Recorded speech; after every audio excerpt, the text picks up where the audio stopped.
So dear friends আন এখন ভাল খবৰ আহি পৰিছে আমাৰ DEEৰ পৰা নিউ আপডেট এখন আহি পৰিছে আৰু নিউ আপডেটখন আজিৰে হয়। ইয়াত আপোনালোকে দেখিবলৈ পাইছে 19/11/2025 অৰ্থাৎ আজিৰে নটিছখন হয় আৰু এইটো হৈছে আমাৰ 4,500 পোষ্টৰ বিপৰীতে এখন আপডেট। এতিয়া আপোনালোকে দেখিছে গভৰ্ণমেণ্ট অফ আছাম ও director of elementary education Assam Kahilipara Guwahati আৰু ইয়াত নটিছ নাম্বাৰটো দিছে, এইটো আমাৰ অৰিজিনেল নটিছ হয়।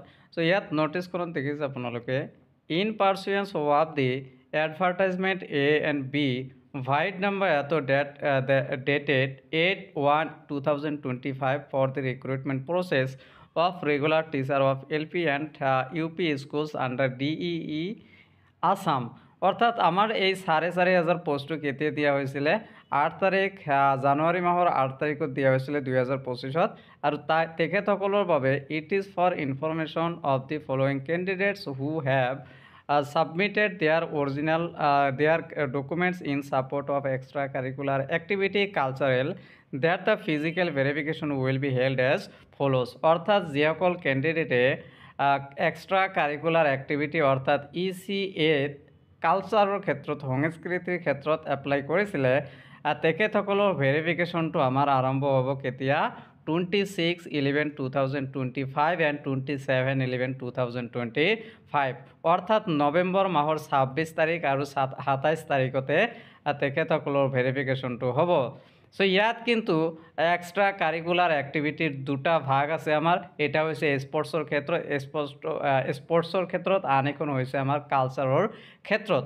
সো স্পৰ্টছৰ ক্ষেত্ৰত আমাৰ কেতিয়া ভেৰিফিকেশ্যন হ'ব তাৰ বাবে মই ভিডিঅ' এটা বনাইছোঁ, আপোনালোকে প্লেলিষ্টৰ পৰা সেইটো চাব পাৰে। আৰু কালচাৰৰ ক্ষেত্ৰত যিটো এক্সট্ৰা কাৰিকুলাৰ এক্টিভিটি সেইখিনি আমাৰ ভেৰিফিকেশ্যন হ'ব 26 আৰু 27 তাৰিখতে এই মাহতে নৱেম্বৰ মাহতে। আৰু টাইমিংটো ইয়াত দিয়া আছে আমাৰ 10 AM to 5 PM অৰ্থাৎ 10 বজাৰ পৰা ৰাতিপুৱা 10 বজাৰ পৰা আবেলি 5 বজালৈ হ'ব।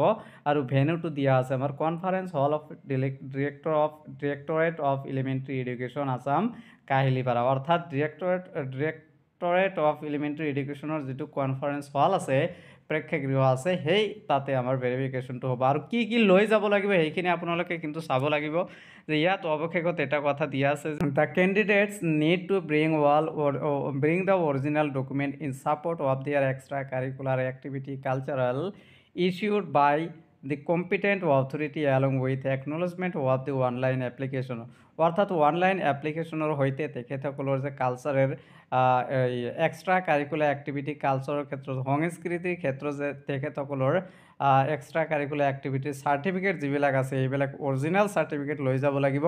আৰু সেই চাৰ্টিফিকেটবিলাক কিন্তু নিৰ্ভৰযোগ্য হ'ব লাগিব, নিৰ্ভৰযোগ্য কৰ্তৃপক্ষৰ পৰা হ'ব লাগিব, নহ'লে কিন্তু আমাৰ নহ'ব। যিকোনো কালচাৰৰ চাৰ্টিফিকেট থাকিলেই কিন্তু নহ'ব।